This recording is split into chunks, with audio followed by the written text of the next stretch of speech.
Today we are working on Excel Expert Lesson 4, the 9th and final lesson, setting global and workbook specific options. So this is what we should have open up. First thing it says click File, and then down here at the bottom click Options. In the dialog box click Formulas, right here. Click the Manual Option button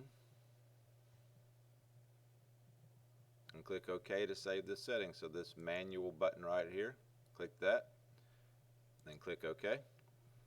Click in cell A1 and enter the number 1. Click in cell B1 and enter equals A1 plus 10.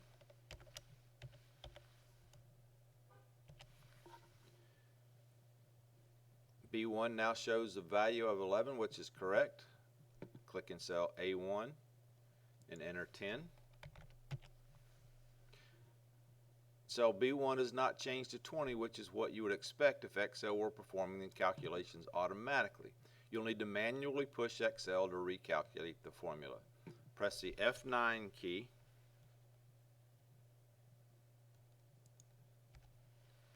When you press, and make sure you were in cell A1 when you press the F9 key. Cell B1 now displays the correct value.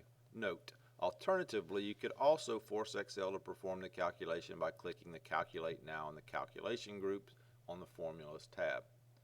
So if you go to the Formulas tab and the Calculation group, you could click Calculate Now right there. So mark that as answered. Go to the next one. On the Formulas tab in the Calculation group, click Calculation Options and then click Automatic.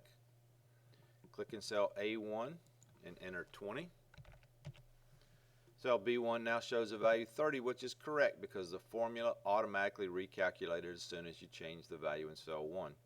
Close the workbook without saving. So what that did was we just showed two different ways to do these calculate options. What we did, we could have done this at the beginning instead of going File, Options, and so on and so forth. So just showing you there's two different ways to do it. Close it. We don't want to save it. Mark as answered. Submit. Submit results. 2 green check marks. So this completes lesson 9.